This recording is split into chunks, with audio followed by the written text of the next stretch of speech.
चलिए, पहला क्वेश्चन है ससेप्टेंस की इकाई क्या होती है। क्या क्वेश्चन है? ससेप्टेंस की इकाई क्या होती है। बहुत अच्छा इंपॉर्टेंट क्वेश्चन है और आपको एग्जाम में भी ये क्वेश्चन पूछा गया है, समझ गए। इसलिए इसको सब आदमी बढ़िया से देख लीजिए।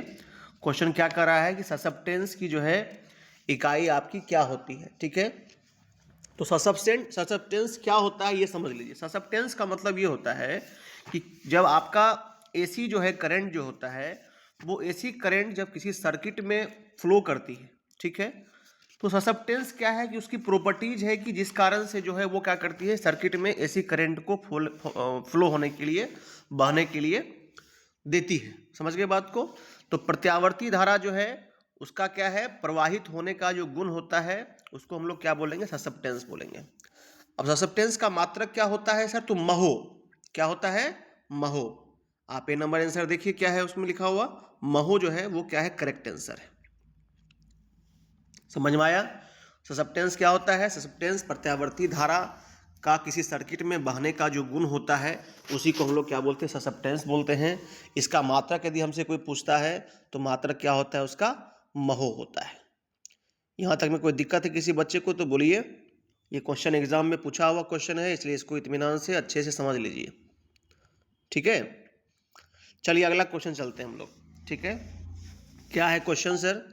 क्वेश्चन है आपका कि प्रेरकत्व, ये ध्यान दीजिए, यहाँ क्वेश्चन में क्या लिखा हुआ है, प्रेरकत्व कुंडली का प्रतिरोध क्या होगा जो 240, ध्यान दीजिएगा, जो 240 वोल्ट पर 5 एम्पीयर धारा ले और 50 हर्ट्ज आपूर्ति 0.8 शक्ति गुणांक। इतना चीज कह रहा है आपसे, समझ गए बात को।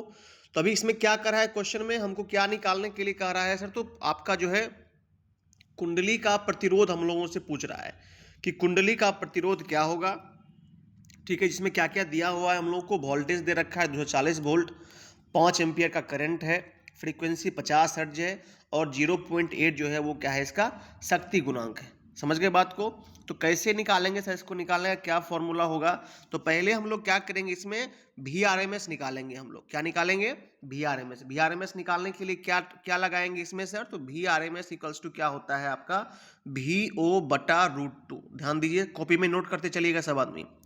क्या होगा, VO/√2 होगा। तो VO का मतलब वोल्टेज, वोल्टेज कितना है, 240 वोल्ट। ठीक है, तो 240 बटा करिएगा आप √2, 240 बटा √2। समझ गए बात को, ध्यान दीजिएगा। VRMS बराबर VO/√2 हो गया। और यहाँ पर क्या करना है, यहाँ पर सॉरी, यहाँ पर √2 नीचे में मल्टीप्लीकेशन में जाएगा, सॉरी 240 मल्टीप्लाई विथ √2। ठीक है, 240 मल्टीप्लाई √2, यहाँ ध्यान दीजिए मैं फिर से लिख रहा हूँ 240 मल्टीप्लाई विथ √2। ठीक है, अब 240 मल्टीप्लाई विथ √2 है तो √2 का मान कितना होता है जी, 1.414, सबको पता होगा। 240 इंटू 1.414। ठीक है, उसके साथ में क्या करना है, शक्ति गुणांक। शक्ति गुणांक कितना है अपना, 0.8 है। ठीक है, तो क्या करेंगे हम लोग, 240 मल्टीप्लाई विथ 1.414 मल्टीप्लाई विथ 0.0 कितना है जी, 0.8। समझ के बात को, कितना है देखिए, 0.8 शक्ति गुणांक 0.8 कर दिए। ठीक है, इसको आप गुणा करिएगा तो अराउंड कितना आता है आपको, 203.6 आएगा। आप लोग मल्टीप्लाई करके देखिएगा इसको, 203.6 आएगा। समझ गए। अब क्या करना है, अब हमको ये देखना है कि इसमें जो है हम लोग को करंट कितना है, मतलब धारा कितना है, तो 5 है। तो क्या करेंगे, 203.6 बटा क्या कर देंगे, 5 कर देंगे, 5 कर देंगे। ठीक है, तो आज जब इस तरह इसको भाग करेंगे तो अराउंड कितना आएगा, 42.5 ओम के लमसम में आएगा आपको। समझ लीजिए, फिर से हम समझा देते हैं क्या फॉर्मूला होता है इसका, VRMS बराबर VO/√2 होता है यहाँ पर। ठीक है, VO हमने पहले क्या कर दिया, हमने VO निकाला। VO निकालने के लिए हमने क्या कर दिया, जो पहले वोल्टेज हमको VRMS दिया हुआ था 240, उसको हमने √2 से गुना कर दिया। तो 240 गुना √2 हो गया, तो √2 का मतलब 1.414 मल्टीप्लाई विथ कितना, जो इसका पावर फैक्टर है, पावर फैक्टर कितना है, 0.8 है, तो 0.8 से मल्टीप्लाई कर दिया हमने। ठीक है, यहां तक जब हमने कर दिया तो हमको क्या निकल करके आ गया, हमको निकल के आ गया VO। ठीक है, अब VO निकल गया तो हमको पूछता क्या चीज है, प्रतिरोध पूछता है। प्रतिरोध क्या होता है, R इक्वल्स टू, बोलिए V/I होता है सर। ठीक है, समझ में आ रहा होगा सबको। अब यहाँ पर हमने क्या कर दिया, यहाँ से जो भी हमको 203.6 वोल्ट आया, 203.6 वोल्ट को हमने क्या कर दिया, प्रतिरोध से भाग कर दिया। प्रतिरोध कितना दिया हुआ है, देखिए प्रतिरोध आपको कितना दिया हुआ है, देखिए यहाँ ध्यान दीजिए सब आदमी, देखिए प्रतिरोध निकालना है और करंट का मान कितना दिया हुआ है अपने को 5 एम्पियर दिया हुआ है। फिर समझिए, हम फिर समझा रहे हैं, क्या निकालना है हम लोगों को, प्रतिरोध निकालना है, यानी आर निकालना है। आर का फॉर्मूला क्या होता है, V/I होता है। V/I निकालने के लिए पहले हम लोग यहाँ से VO निकालेंगे।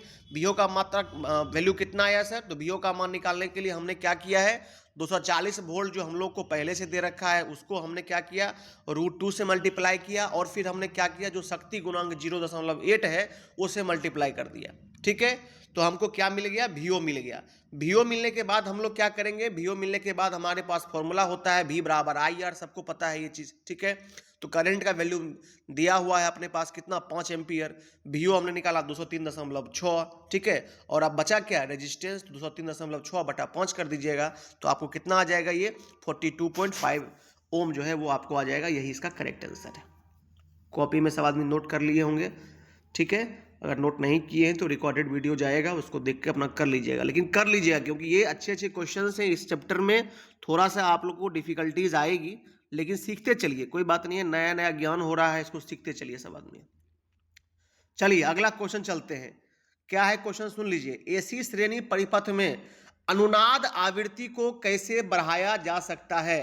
क्वेश्चन देखिए आप लोग, क्या है सर, एसी परिपथ मतलब एसी सर्किट है, उसमें हम लोग को क्या करना है, हम लोग को रेजोनेंस फ्रीक्वेंसी, ध्यान दीजिए, क्या निकालना है, रेजोनेंस फ्रीक्वेंसी यदि निकालना है तो हम लोग क्या करेंगे सर, क्वेश्चन यही पूछ रहा है। ठीक है, तो रेजोनेंस फ्रीक्वेंसी क्या होता है, कॉपी में आप लोग को नोट करना है, नोट कर लीजिए सब आदमी, लिखिए, कॉपी में लिख लीजिए।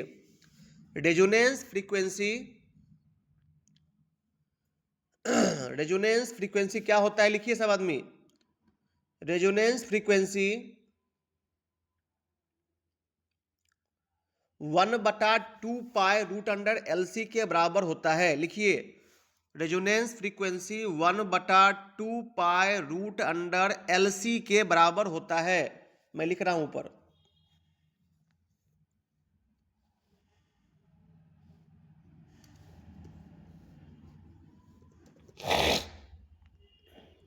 लिख लिए, रेजोनेंस फ्रीक्वेंसी 1/2 पाई √LC के बराबर होता है। ठीक है, अब लिखिए, इसका डिफिनीशन लिख लीजिए, ये भी इंपॉर्टेंट है, अभी अभी जस्ट आपको मिल जाएगा, क्वेश्चन पूछा हुआ एग्जाम में है। फॉर्मूला पूछता है आप लोगों को रेजोनेंस फ्रीक्वेंसी का, 1/2 पाई √LC। ठीक है, तो ये आपको पूछता है, इसको आप लोग नोट करके रखिएगा। बाकी और आगे लिखिए, डिफिनीशन लिख लीजिए, क्या होता है सर, लिखिएगा, यह एक फ्रीक्वेंसी होती है, फ्रीक्वेंसी को हिंदी में क्या बोलते हैं जी, आवृत्ति। ठीक है, या यह एक आवृत्ति होती है, यह एक आवृत्ति होती है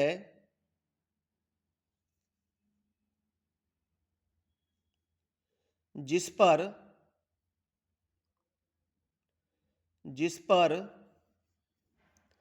RLC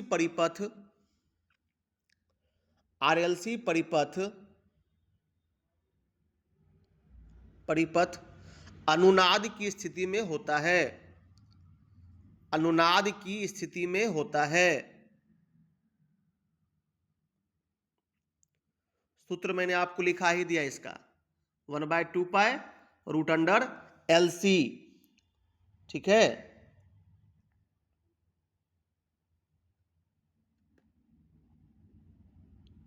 सर 1/2 पाई √LC।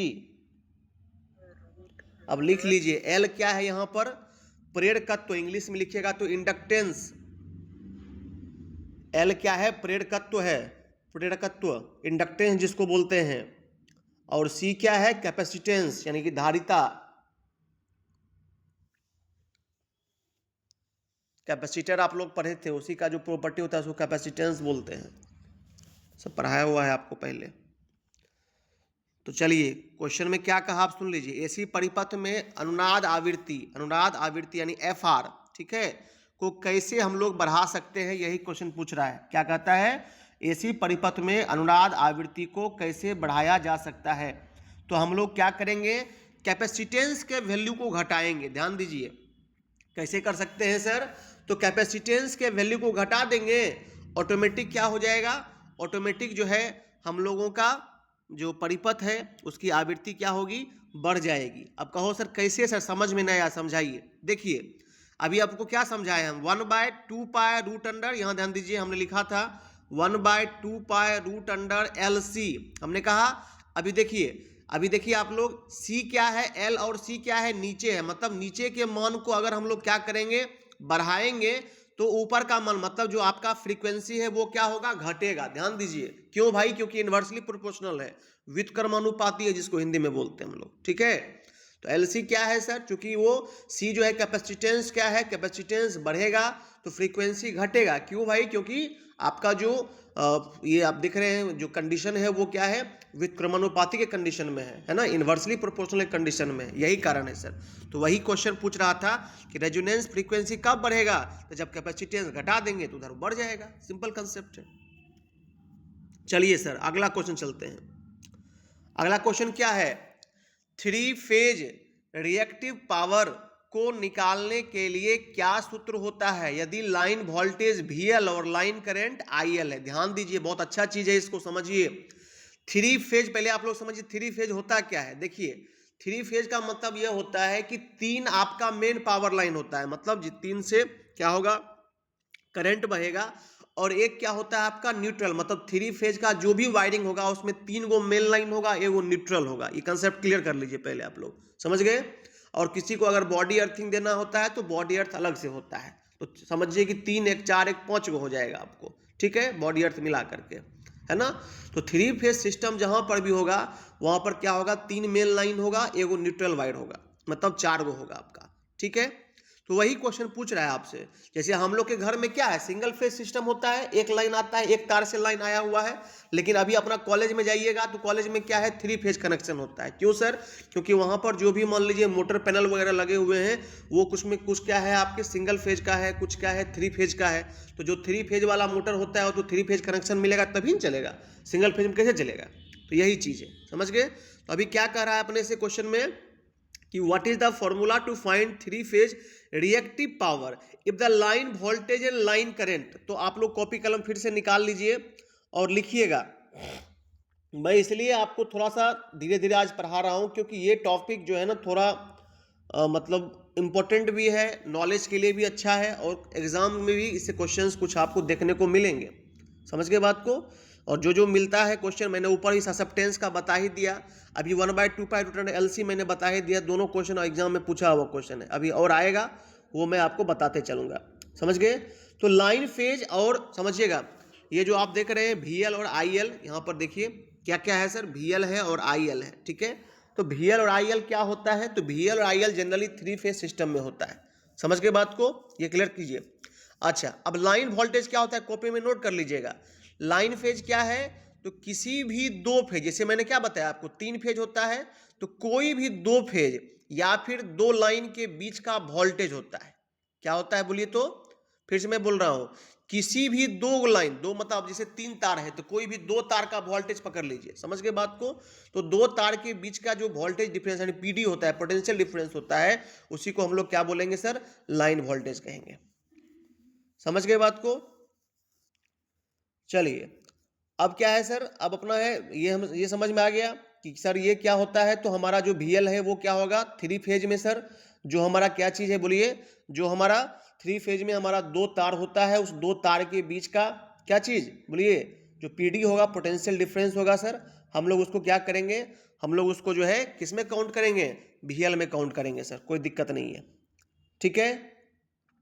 अब क्या होता है? इसका डेफिनेशन एक बार लिखा दीजिए ना, लिख लो ना लाइन बाबू, फेज का। लिख लो लिख लो लिख लो लिख लो लिखो VL यानी कि लाइन वोल्टेज, VL यानी कि लाइन वोल्टेज, लाइन वोल्टेज जी सर।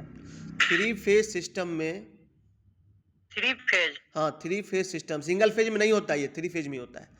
3 फेज सिस्टम में जी किन्हीं 2 फेजों, किन्हीं 2 फेजों जी या लाइनों के बीच का वोल्टेज है। लाइनों के बीच का बीच वोल्टेज का है। वोल्टेज है। हाँ, जी हो गया। लिख लिए? जी समझ में आया क्या? समझे इसको? जी जी हाँ, जी ठीक है। सर। अब क्या है सर, अब हमारा लिखिए लाइन करंट के बारे में लिखिए। तो लाइन करंट भी क्या होता है सर, वो भी अपने थ्री फेज में ही चलता है, ठीक है ना। तो लाइन करंट लिखिए, line current three phase electrical system में, थ्री फेज इलेक्ट्रिकल सिस्टम में आपूर्ति आपूर्ति और लोड, आपूर्ति और लोड को जोड़ने वाले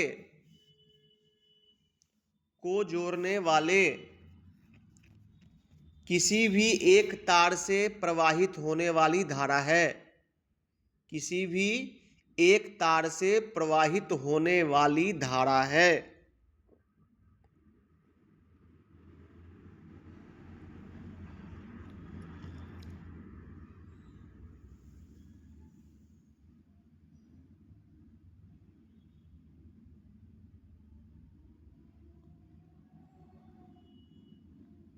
लिख लिए सब आदमी? समझ में आ गया ये भी? सर लाइन करंट क्या होता है सर? लाइन करंट का मतलब हुआ कि थ्री फेज जहां से बन के आ रहा है, मतलब जो सोर्स से आ रहा है, समझ गए, उस सोर्स, और जो मान लीजिए उस पर कोई चीज चल रहा है, जैसे मोटर ही चल रहा है, तो वो लोड हो गया, ठीक है ना। वो जिस तार से कनेक्टेड होगा, उस तार से जो धारा प्रवाहित होती है, उसी धारा को हम लोग क्या कहते हैं सर? तो IL कहते हैं, यानी कि लाइन करंट कहते हैं। यहाँ तक समझ में आ गया सबको? अब आइए क्वेश्चन क्या कहता है अपने से ये देख लेते हैं, ठीक है। तो what is the formula to find three phase reactive power? PR निकालना है अपन को, ठीक है, जिसमें कि लाइन वोल्टेज VL है और लाइन करंट क्या है अपना? IL है। समझ गए बात को? तो याद ये रखना है इस क्वेश्चन को, याद ये रखना है इस क्वेश्चन में, ठीक है ना। क्या निकालना है अपने को? रिएक्टिव पावर निकालना है, PR निकालना है अपने को, ठीक है ना। तो PR निकालने के लिए जो हम लोग को अगर VL और IL दे रखा है, तो उसका जो फॉर्मूला होता है, उसका फॉर्मूला क्या होता है? साइन थीटा के फॉर्म में होता है। किस फॉर्म में होता है? Sine theta.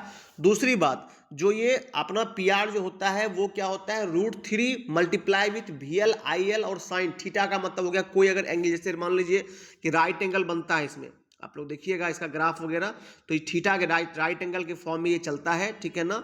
और ये जो मान लीजिए यहाँ पर कोई अगर थीटा बन रहा है, सपोज दैट साइन थीटा हम लगाएंगे 45 डिग्री का मान, तो √3 VL का जो मान होगा वो, IL का जो मान होगा वो, और साइन थीटा मान लीजिए अगर 45 हुआ तो 45 का वैल्यू कितना होता है? 1/√2, ठीक है। या फिर 30 डिग्री में अगर मान लीजिए चल रहा है, तो जो भी मान लीजिए थीटा बनेगा, उस थीटा को अगर हम लोग मल्टीप्लाई कर देंगे तो यहाँ पर जो अपना PR होगा वो क्या होगा? निकल जाएगा। तो एग्जाम में पूछा हुआ क्वेश्चन है, बहुत इंपॉर्टेंट क्वेश्चन है बाबू, याद रखना है इसको। क्वेश्चन क्या है?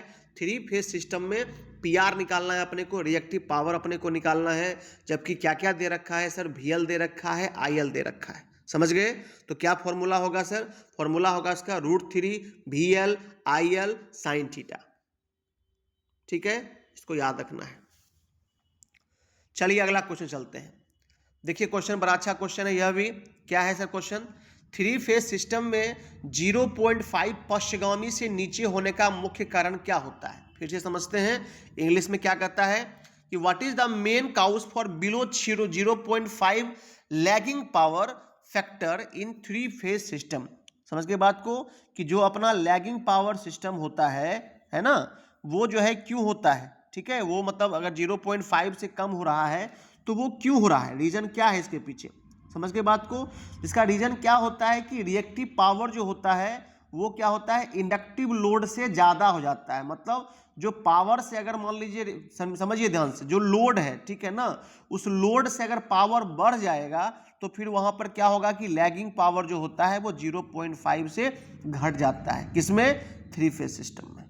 तो इसको याद रखना है कि इसका हिंदी में क्या हो जाएगा? इसका हिंदी में ये हो जाएगा कि जैसे आप इंग्लिश में यहाँ पर देख लीजिए, reactive power due to more inductive load. समझ गए बात को? Reactive power due to more inductive load, मतलब इंडक्टिव लोड से ज़्यादा हो गया इस कारण से, यानी कि सी नंबर क्या है, अधिक प्रेरक भार के कारण प्रतिक्रियाशील शक्ति। जैसे आपको हिंदी में इंग्लिश में जैसे याद रखना हो याद रखिएगा इसको। चलिए अगला क्वेश्चन चलते हैं। स्टार संयोजित सिस्टम में 3 फेज असंतुलित भार में उदासीन चालक में धारा क्या होती है? इंग्लिश में देख लेते हैं क्या है। What is the current in neutral conductor, मतलब न्यूट्रल, अभी मैंने पढ़ाया था आपको, क्या पढ़ाया था कि चार आपके तार होते हैं, उसमें जनरली क्या है 3 फेज होता है और एक आपका न्यूट्रल होता है। तो क्वेश्चन क्या करा है कि what is the current in neutral conductor in 3 phase unbalance load है। ठीक है, देखिए अब कनेक्शन समझिएगा आप लोग, जब एसी और थोड़ा सा डीप पढ़िएगा तो उसमें कनेक्ट सिस्टम जो बनता है एसी सर्किट के अंदर, तो उसमें 2 तरह से बनता है, एक स्टार में बनता है, एक डेल्टा में बनता है। समझ गए बात को। तो अभी स्टार कनेक्टेड सिस्टम की बात हो रही है कि भाई न्यूट्रल कंडक्टर में अगर मान लीजिए हम लोग 3 फेज करंट को फ्लो कर रहे हैं और लोड आपका अनबैलेंस हो गया है, लोड क्या हो गया है, अनबैलेंस हो गया है, तो वो कंडीशन कब बन सकता है, तो वो कंडीशन बनने का है कि lesser than the lowest current in any one of the phases. मतलब क्या भाई कि जो भी फेज है उस फेज में क्या है, करंट का वैल्यू कम पास कर रहा है, मतलब लोड जितना चाहिए उसको लोड को जितना चाहिए पावर उतना पावर नहीं मिल रहा है। उससे क्या हो रहा है, जो भी अपने पास तार है उस तार से क्या होता है, करंट अगर कम फ्लो होता है तो उस कंडीशन में क्या रिजल्ट आएगा, उस कंडीशन में यह रिजल्ट आएगा आपका कि जो स्टार संयोजित सिस्टम है वो क्या होगा, असंतुलित हो जाएगा, अनबैलेंस्ड हो जाएगा। समझ गए बात को। इसीलिए देखते हैं कि जो भी आपका मोटर होगा ये सब जलने लगता है। क्यों जलने लगता है, क्योंकि वो जो है लोड सही से उठा नहीं, क्योंकि जिसको जितना चाहिए, अब हमको मान लीजिए 5 रोटी की भूख है तो हमको 5 रोटी खिलाइएगा तब ना हमारा पेट भरेगा, नहीं 5 रोटी खिलाइएगा तो ऑटोमेटिक है कि हम भूखे रहेंगे। अब भूखे रहेंगे तो स्वाभाविक सी बात है कि हमसे काम धंधा नहीं हो पाएगा भाई। तो वही चीज़ यहाँ पर भी है, क्या भाई कि इसको जो करंट मिलना चाहिए वो करंट नहीं मिल रहा है, तो नहीं मिल रहा है तो वो क्या होगा, अनबैलेंस हो जाएगा, यानी कि क्या होगा, डी नंबर इसका करेक्ट आंसर हो जाएगा। आपको याद रखना है इसके अंदर क्या भाई, कलाओं में किसी में सबसे कम धारा की तुलना में कम। ठीक है, ये आपका करेक्ट आंसर हो गया। अगला क्वेश्चन चलिए। 3 phase 415 volt 50 hertz star system में केवीए में आभासी शक्ति की गणना कीजिए यदि लाइन धारा 16 एम्पियर है और पावर कितना है, 0.8 शक्ति है। ध्यान दीजिए, बहुत अच्छा क्वेश्चन है यह भी आपका। कैसे निकालें सर इसको, ये समझा दीजिए। देखिए आप लोग समझिएगा इसको कैसे हम लोग निकालेंगे। हमको क्या क्या चीज दे रखा है, देखिए वोल्टेज दे रखा है, ध्यान दीजिए सब आदमी, क्या क्या दे रखा है, देखिए वोल्टेज दे रखा है हम लोगों को। ठीक है, तो अभी हम लोग क्या करते हैं, एक फॉर्मूला हम लोग पढ़ते हैं, शक्ति गुणक पावर इक्वल्स टू हम लोग क्या करेंगे, VI के फॉर्म में हम लोग पढ़ते हैं, सबको पता है। और जब इसमें 3 फेज सिस्टम में पढ़ते हैं तो ऑटोमेटिकली क्या होता है कि वो √3 से, अभी जस्ट ऊपर हम पढ़ाए थे आपको, यहाँ जो आप फॉर्मूला पढ़ के निकले हैं कि √3 के फॉर्म में जो भी आपका AC सर्किट में काम हो रहा है उसमें देखिएगा जनरली आपको क्या है कि √3 के अंदर जो है, √3 से आपको जनरली क्या है कि जो भी हम लोग सॉल्यूशन करेंगे मल्टीप्लाई करना होता है। समझ के बात को। फॉर्मूला एक्चुअली क्या होता है इसका, ये समझा दीजिए सर। तो √3 इंटू वोल्टेज इंटू क्या होता है आपका करंट। समझ गए बात को। P इक्वल्स टू VI होता है, तो VI में √3 इंटू वोल्टेज इंटू करंट, यानी √3 इंटू 415 मल्टीप्लाई विथ 16। आप लोग करके बताइए तो जल्दी से हमको बताइए तो कितना जवाब आएगा आपको। 415 लिखिए, मैं लिख देता हूँ इधर, √3 मल्टीप्लाई विथ 415 मल्टीप्लाई विथ 16। जल्दी करके बताइए कितना जवाब आता है आप लोगों को। √3 मल्टीप्लाई विथ 415 मल्टीप्लाई विथ 16, जवाब बताइए इसका क्या होगा, जल्दी से बता दीजिए, जल्दी से बता दीजिए।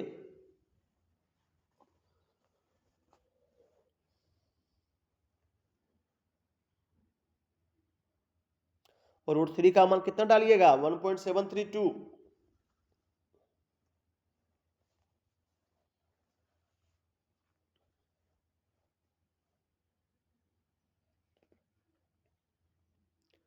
कितना आया जल्दी बताओ।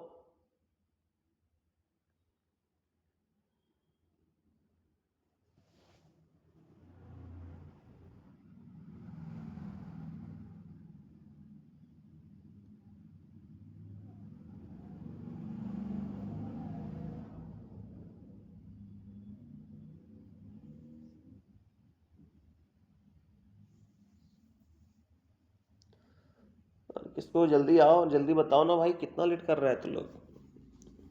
हिमांशु, गौरव, जो भी बच्चे जुड़े हुए हैं जल्दी बताइए। अश्विनी,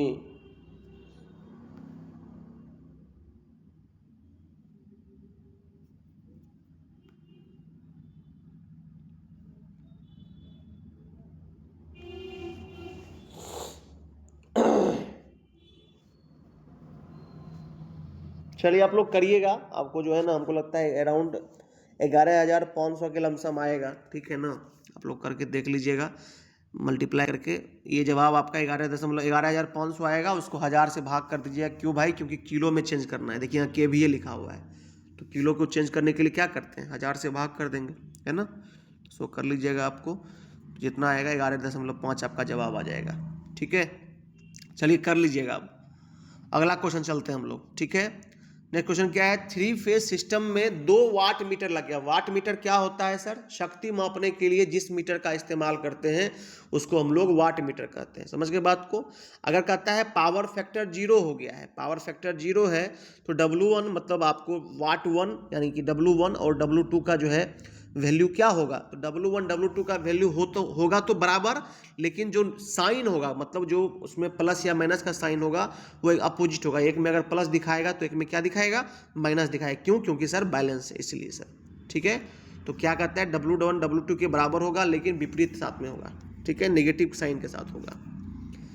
चलिए अगला क्वेश्चन चलते हैं हम लोग। नेक्स्ट क्वेश्चन क्या है सर, 240 वोल्ट RMS के लिए वोल्टेज का अधिकतम मूल्य क्या होगा। क्वेश्चन समझिएगा, क्या क्वेश्चन है, 240 वोल्ट RMS के लिए वोल्टेज का अधिकतम मूल्य क्या होगा।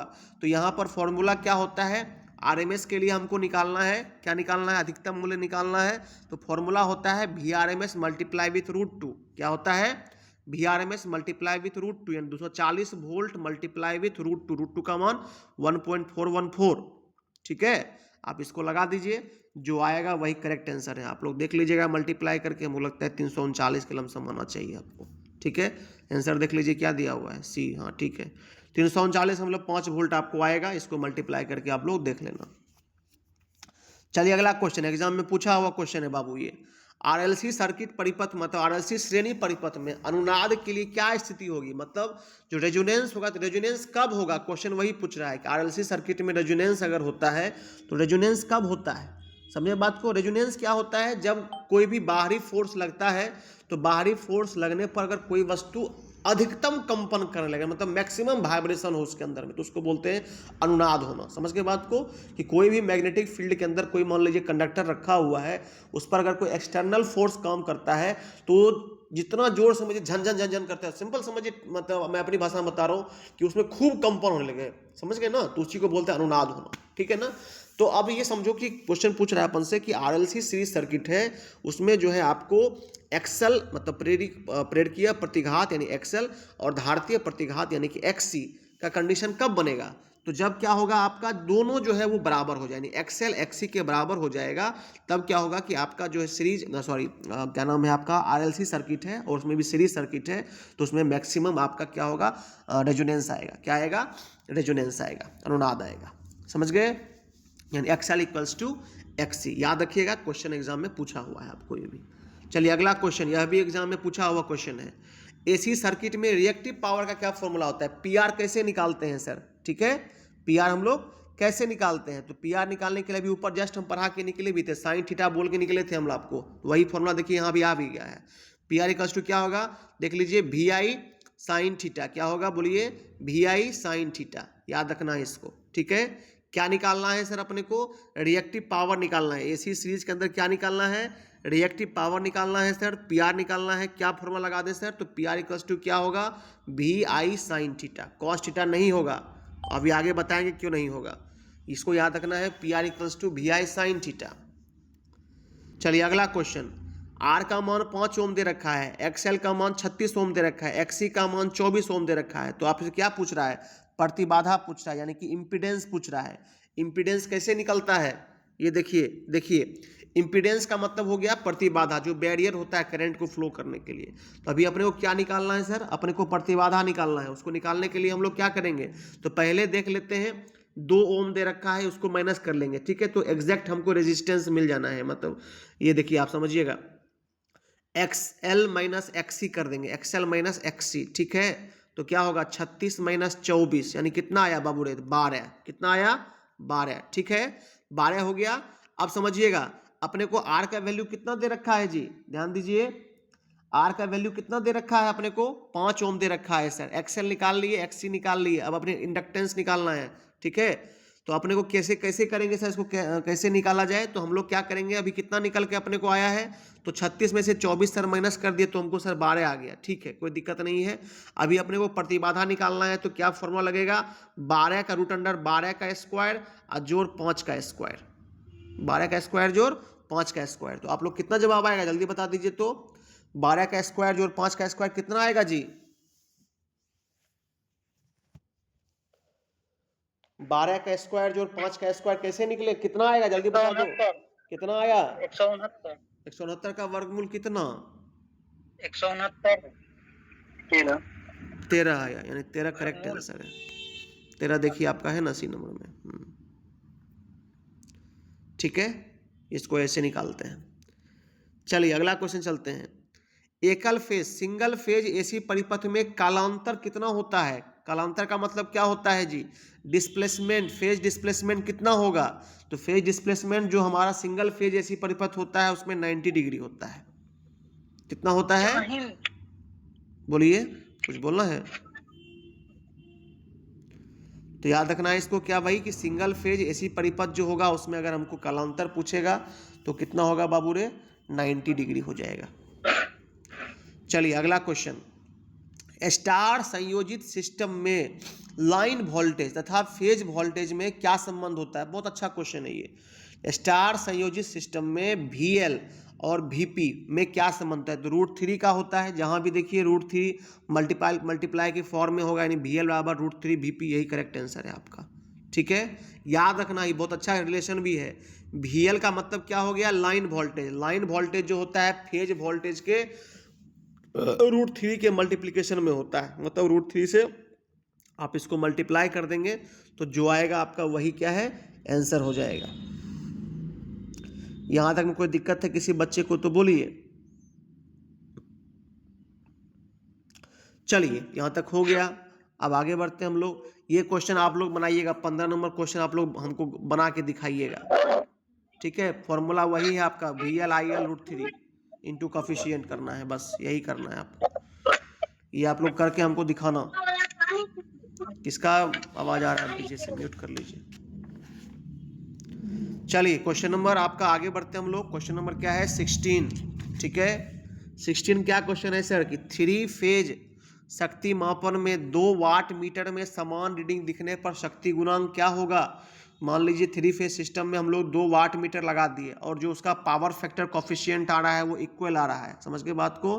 तो वहां पर जो है अपने से पूछ कर रहा है, तो पावर फैक्टर जो है वो कितना होगा वही पूछ रहा है। जब वाट मीटर की रीडिंग सेम होगी तो पावर फैक्टर क्या होगा, 1 को, मतलब जो हमारा पावर फैक्टर आएगा वो कितना आएगा, 1 होगा, क्योंकि इक्वल है ना। तो आप देख लो ना आगे पीछे, मान लो R1 बराबर R2 या सब, ये सॉरी पावर फैक्टर पूछ रहा है तो इसका तो रेशियो होगा नहीं। मान लीजिए P1 = P2 हो गया, P1 P2 कट गया 1 1 से, तो 1 ही ना होगा, सिंपल है। चलिए अगला क्वेश्चन चलते हैं। नेक्स्ट क्वेश्चन क्या है, 240 प्रतिरोध, ध्यान दीजिए, 240 प्रतिरोध वाली कुंडली के शक्ति गुणांक की गणना कीजिए, जो 5 एम्पीयर की धारा 240 वोल्ट 50 हर्ट्ज एसी आपूर्ति पर लेती है। समझ गए बात को। तो कैसे निकालना है इसका, हम लोग को कैसे निकालेंगे सर, क्या निकालना है, पावर फैक्टर ऑफ कॉइल निकालना है। ठीक है, तो उसके लिए हम लोग क्या करेंगे, पहले इसका इंपीडेंस यानी जेड निकाल लेते हैं। जेड कैसे निकालेंगे, जेड निकालने के लिए फॉर्मूला है कि जो अपना वोल्टेज है 240 वोल्टेज यहाँ पर है और हमारा क्या है 5, देखिए समझिए ध्यान से, इंपीडेंस भी रेजिस्टेंस के लाइक ही होता है, समझ गए। तो जेड इक्वल्स टू क्या कर लेंगे सर, 240/5 कर लेते हैं पहले, तो कितना आएगा, 48 आ जाएगा हमारा, 48 × 25 240 हो गया। समझ गए बात को। अब क्या निकालना है हम लोग को, अब हम लोग को निकालना है पावर फैक्टर, है ना, यानी शक्ति गुणांक निकालना है।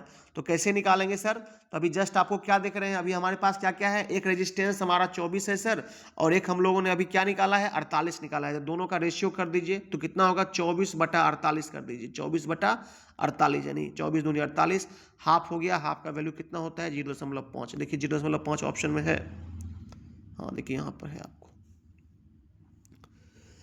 समझते जाइए, न्यूमेरिकल्स हैं, इसको देखते जाइए, करते जाइएगा, एक बार दो बार बना लीजिएगा तो ऑटोमेटिकली आ जाएगा। समझ गए बात को। चलिए अगला क्वेश्चन बहुत इंपॉर्टेंट, कई एक बार एग्जाम में क्वेश्चन पूछा हुआ ये है आपका। आरएलसी सर्किट में प्रतिबाधा जेड की गणना करना है आपको। यदि प्रेरकीय प्रतिघात एक्सएल है, धारतीय प्रतिघात एक्सी से कम है, तो इस कंडीशन में क्या होगा? तो बस बिल्कुल ये वाला देख लीजिए ऑप्शन, आप लोग बढ़िया से गौर करके देखिए क्या होगा सर, क्या कम है और क्या ज्यादा है, पहले ये देख लीजिए। तो एक्सी धार प्रेरकीय प्रतिघात, ध्यान दीजिए, यदि प्रेरकीय प्रतिघात एक्सएल जो है वो क्या है, एक्सी से कम है। एक्सएल क्या है बोलिए, एक्सी से क्या है, कम है। एक मिनट सॉरी, हाँ एक्सएल क्या है, एक्सी से कम है। तो स्वाभाविक है जब एक्सएल हमारा एक्सी से कम होगा तो हम लोग उस कंडीशन में क्या करेंगे, ये जो फॉर्मूला आप देख रहे हैं डी नंबर में, जेड बराबर रूट अंडर आर का स्क्वायर जोड़ एक्सी माइनस एक्सएल का होल स्क्वायर। ध्यान दीजिएगा बहुत इंपॉर्टेंट है, कई एक बार ये क्वेश्चन पूछा हुआ एग्जाम में, इसको पचा लीजिए किसी तरह से, डाइजेस्टिव करिए, इसको डाइजेस्ट कर लीजिए कर लीजिए, समझ के बात को। एग्जाम में कई एक बार ये क्वेश्चन आपको पूछ चुका है। आरएलसी प्रतिपथ में प्रतिबाधा निकालना होता है, ठीक है। तो प्रतिबाधा निकालने के लिए क्या फॉर्मूला होगा, एक्सएल यदि एक्सी से कम है तो। चलिए यहां तक हम लोग का हो गया सर। अब आगे बढ़ते हैं, नेक्स्ट क्वेश्चन क्या है भाई साहब, देखिए। हाँ, प्रतिरोध आर का मान 15 ओम, परिणामी प्रतिघात है, माफ कीजिएगा, प्रतिघात है एक्स 20 ओम में 240 वोल्ट 50 हर्ज एशिया पुटिस जुड़े हुए आरएलसी परिपथ। फिर से आपको पावर फैक्टर ही निकालना है। तो पावर फैक्टर निकालने के लिए हम लोग क्या करेंगे सर, तो हम लोग को क्या क्या दे रखा है इसमें, ये देखिए, ध्यान दीजिए सब आदमी, इसमें हम लोग कैसे निकालेंगे सर। तो हम लोग देखिए यहाँ आर दे रखा है 15 ओम, समझ गए बात को, और क्या दे रखा है हम लोगों को, एक प्रतिघात दे रखा है सर 20 ओम, ठीक है ना। और हम लोग से पूछ क्या रहा है, हम लोग से पूछ रहा है पावर फैक्टर। तो पहले हम लोग क्या करेंगे, रूट अंडर एक दोनों रेजिस्टेंस जो दे रखा है, दोनों रेजिस्टेंस को हाइपोटेनस वाला जो सॉरी पाइथागोरस प्रमेय जो होता है उसको लगा देते हैं हम लोग। क्या फॉर्मूला है सर, 15 का स्क्वायर करेंगे यानी 225 हो जाएगा सर, प्लस एक रेजिस्टेंस कितना है, परिणामी प्रतिघात 20 ओम है सर, तो प्लस कर देंगे 400 हो जाएगा, 400 प्लस 225 का वर्गमूल 625, 625 का वर्गमूल 5, ठीक। अभी 25 निकल गया, निकालना क्या है, पावर फैक्टर निकालना है हमको। पावर फैक्टर कैसे निकालते हैं, आर बटा जेड, आर बटा जेड से निकालते हैं, यानी कितना हो जाएगा हमारा, देखिए 15 बटा 25 हो जाएगा। 15 जो है आपका ये प्रतिरोध है, और अभी जो निकाले टोटल फाइनल रेजिस्टेंस उसका रेशियो कर देंगे, तो कितना होगा, 5 3 15 5 25 यानी 0.6, देखिए 0.6 जवाब, हाँ यहाँ है 0.6 करेक्ट आंसर है आपका। देखते जाइए, इसको सीखते चलिए कैसे कैसे हम इसको सॉल्व कर रहे हैं, ठीक है। आप लोग कॉपी में बैठ के इसको बनाइएगा, ऑटोमेटिक याद हो जाना है। चलिए अगला क्वेश्चन फिर से देखिए, एक न्यूमेरिकल है। 240 वोल्ट 50 हर्ट्ज एसी आपूर्ति में और 8 एम्पियर धारा प्रवाह वाले आरएलसी सर्किट में, पैरेलल सर्किट है, में से क्या निकालना है आपको, एडमिटेंस निकालना है, ठीक है। एडमिटेंस निकालने के लिए हम लोग क्या फॉर्मूला लगाते हैं सर, तो आई इक्वल्स टू क्या होता है, वी वाई होता है। आई इक्वल्स टू क्या होता है, वी वाई, समझ गए। बस यही फॉर्मूला इसी पे बना देना है, इसको कुछ नहीं करना है। और देखिए यहाँ पर मैं लिखता हूँ, आई इक्वल्स टू क्या होता है, V Y, V into Y, ठीक है। यानी हम लोग को निकालना क्या है सर, हम लोग को निकालना है वाई, एडमिटेंस की गणना करना है। तो वाई इक्वल्स टू क्या होगा बाबू रे, बोलिए तो, वाई इक्वल्स टू क्या होगा, आई बटा भी हो जाएगा सर, सिंपल बात है। आई बटा भी, आई का मान कितना दिया हुआ है, करंट का वैल्यू देखिए कितना दे रखा है आपको, 8 एम्पियर दे रखा है सर, ठीक है। 8 बटा कितना, वोल्ट का मान 240, ठीक है। तो 8 बटा 240 काट देंगे इसको, 8 का आया 8 240, 1 बटा 30 आया। अब 1 बटा 30 को हम लोग डेसिमल में चेंज कर लेते हैं, तो कितना जवाब आएगा देख लीजिए, मुझको लगता है 0.033 आएगा आपको, महो, यही जवाब हो गया आपका। यहां तक समझ में आया, यहां तक में कोई दिक्कत है किसी बच्चे को तो पूछिए। हिमांशु, अश्विनी, गौरव, जो भी बच्चे जुड़े हुए हैं बताइए, थोड़ा सा सर वो बस सॉल्व करने वाला समझ जाएंगे तो हो जाएगा। क्या बोले, फिर से बोलिए। सॉल्व करने वाला सर, सॉल्व करने वाला के लिए ना थोड़ा सा जब हम लोग वीडियो भेजेंगे ना तो उसको अस्थिर से बैठ करके बनाइएगा, समझे। क्या क्या फॉर्मूला हम लगा करके बना रहे हैं ना, वो सब आपको हम बोलते ही जा रहे हैं, लिखते भी जा रहे हैं, तो उसको अपना करिएगा तो हो जाएगा। चलिए अगला क्वेश्चन चलते हैं। एकल कला आरसी समांतर परिपथ में लाइन धारा का आपको निकालना है। लाइन धारा कैसे निकालते हैं, आईएल कैसे निकालेंगे सर, तो आईएल का फॉर्मूला क्या होता है, root under I R square जोड़ आई सी स्क्वायर। अभी जस्ट एक फॉर्म उस पर क्वेश्चन बनाए भी थे हम, बस यही फॉर्मूला है आपका। चलिए अगला क्वेश्चन, एसी परिपथ में कम शक्ति गुणांक को मतलब पावर फैक्टर कम हो गया है, तो कैसे करेंगे सर? इसको बेहतर बनाने के लिए क्या करें? तो जो कैपेसिटर्स है उसको पैरेलल में जोड़ दीजिए। क्या कर दीजिए? जो कैपेसिटर मतलब संधारित्र जो है उसको क्या करना है? पैरेलल में जोड़ देना है। ठीक है, तो आपका करेक्ट हो जाएगा। ये देखिए, ये देखिए, ठीक है, समझ में आया? तो क्या करेंगे सर, हम लोग इसको जो है क्या कर देंगे? पैरेलल में जोड़ देंगे सर, तो ऑटोमेटिकली वो चीज सही हो जाएगा। चलिए, ये हो गया। अगला क्वेश्चन, थ्री फेज सिस्टम में की गणना करने के लिए सूत्र क्या होती है? यदि वोल्टेज एल दिया हुआ है, आई एल दिया हुआ है और थीटा दिया। यहाँ ध्यान दीजिए, अभी जस्ट ऊपर देखिएगा, यहाँ पर क्या पूछा है? सक्रिय शक्ति पूछा है।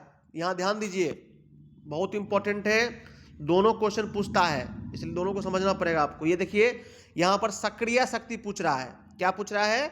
सक्रिय शक्ति। और ऊपर जो आपको हम अभी पढ़ा के निकले हैं, यहाँ ध्यान दीजिएगा सब आदमी, ठीक है, उसमें क्या पूछा है? रिएक्टिव शक्ति पूछा है, रिएक्टिव पावर पूछा है। ठीक है, रिएक्टिव पावर जब पूछा तो यहां पर क्या हुआ? Sine theta, P R equals to B I sine theta. समझ गए? और वही क्या है, अभी क्या पूछ रहा है क्वेश्चन में? अभी सक्रिय शक्ति पूछ रहा है अपन से। क्या पूछ रहा है बाबू रे? सक्रिय शक्ति पूछ रहा है। तो क्या जवाब सही होना चाहिए सर? पी बराबर √3 VL IL cos theta, √3 VL IL cos theta. एक और ऐसा ही क्वेश्चन था, रुक जाइए एक मिनट, ठहरिए। हाँ, ये देखो, इसमें क्या निकालना था? थ्री फेज सिस्टम को निकालने क्या सूत्र है? यानी यहां पर रिएक्टिव पावर पूछ रहा था। ये देखो, मैं अभी फिर से डिनोट कर दे रहा हूं आपको। यहां पर क्या पूछा अपन से? रिएक्टिव पावर पूछा है। रिएक्टिव पावर जब पूछा तो क्या जवाब हुआ हमारा? साइन थीटा के फॉर्म में हम लोग लिए सर। ठीक है, और वही क्या पूछा है यहां पर? यहां पर अपने से क्या पूछा है? सक्रिय शक्ति पूछा है। क्या पूछा है?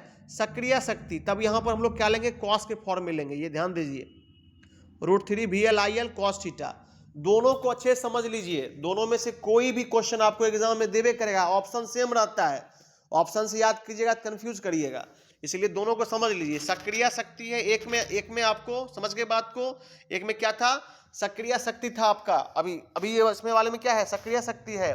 ठीक है, तो ये चीज समझ लीजिए, दोनों को अपना जो है तुलना करके तब याद कीजिएगा, तो याद रहेगा, नहीं तो फिर भूल जाइएगा, कंफ्यूज कर जाइएगा। चलिए अगला क्वेश्चन चलते हैं। डेल्टा से जुड़े सिस्टम में आई एल और आई पी के बीच में क्या संबंध होता है? ठीक है, तो डेल्टा लाइन में जब आई एल जो होता है वो क्या होता है आपका? फेज करंट के √3 के मल्टीप्लीकेशन के फॉर्म में, मतलब आई एल बराबर √3 आई पी, यही संबंध होता है। ये देखिए, सी नंबर करेक्ट आंसर है। ठीक है, आई एल बराबर √3 आई पी, यही सही जवाब होगा आपका।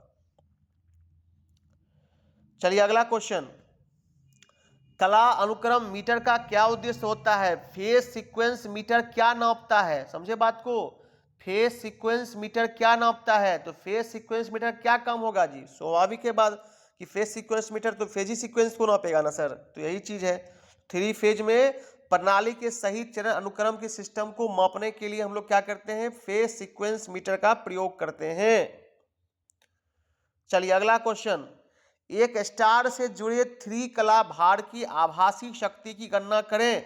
अगर यह 0.8 शक्ति गुणांक पर 3 फेज 415 वोल्ट 50 हर्ट्ज आपूर्ति से जुड़ा हुआ हो और फेज धारा कितना दिया हुआ है? 10 एम्पियर। कैसे बनाएंगे सर इस क्वेश्चन को? तो बिल्कुल √3 मल्टीप्लाई विथ कितना से सर? आपका 415 वोल्ट, 415 गुना क्या चीज सर? गुना आपका 10। बस यही फॉर्मूला है, इस फॉर्मूला को लगा दीजिए, आपका आंसर आ जाएगा आपको। चलिए अगला क्वेश्चन, थ्री फेज सिस्टम, इसका आंसर क्या हो जाएगा? इसका आंसर आप लोग देख लेना, 7.188 kV आएगा। ये देखिए डी नंबर इसका आंसर है। ठीक है, मल्टीप्लाई करके देख लेना, आपको वही आएगा जवाब। अगला क्वेश्चन, थ्री फेज सिस्टम में 2 वाट मीटर मेथड में कौन सा में एक शून्य पाठ्यांक है, दूसरा कुल खपत पाठ्यांक है, तो शक्ति गुणांक क्या होगा? समझिएगा ध्यान से। 2 वाट मीटर का मेथड है, इसमें क्या है? एक जीरो उसका रीडिंग आ रहा है, ठीक है ना, एक शून्य पाठ्यांक है, दूसरा क्या है? खपत पाठ्यांक है, तो शक्ति गुणांक क्या होगा सर? तो इसको याद रखना है, 0.5 होता है। कितना होता है? 0.5। अगला क्वेश्चन, फॉर्म फैक्टर का क्या फॉर्मूला होता है? तो फॉर्म फैक्टर का formula RMS value by average value. पूछा हुआ क्वेश्चन एग्जाम में, ठीक है। आरएमएस का वैल्यू बाय एवरेज वैल्यू क्या होता है सर? आपका फॉर्म फैक्टर होता है सर।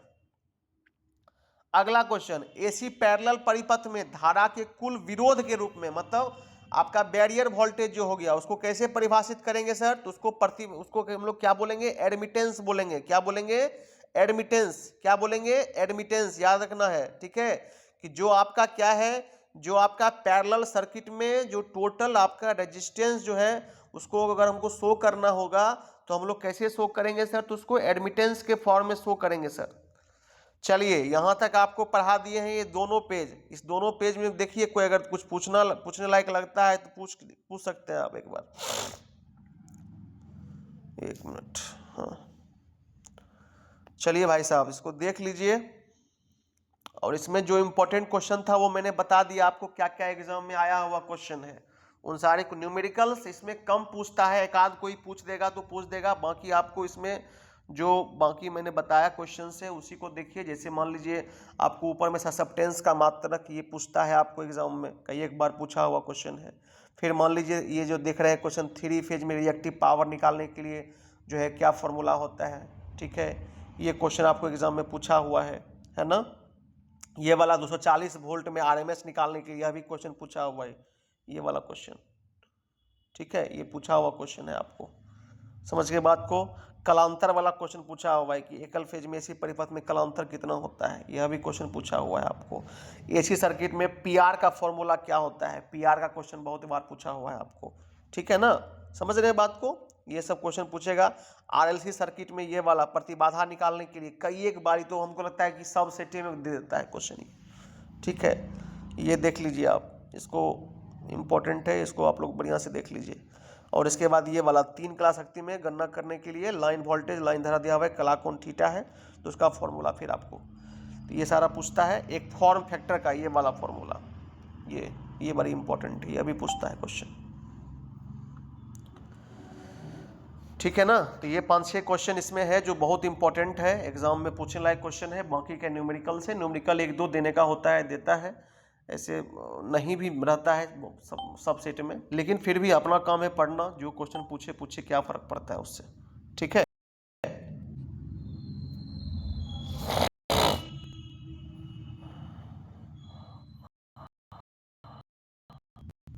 आप लोग बताइए, तो एक बार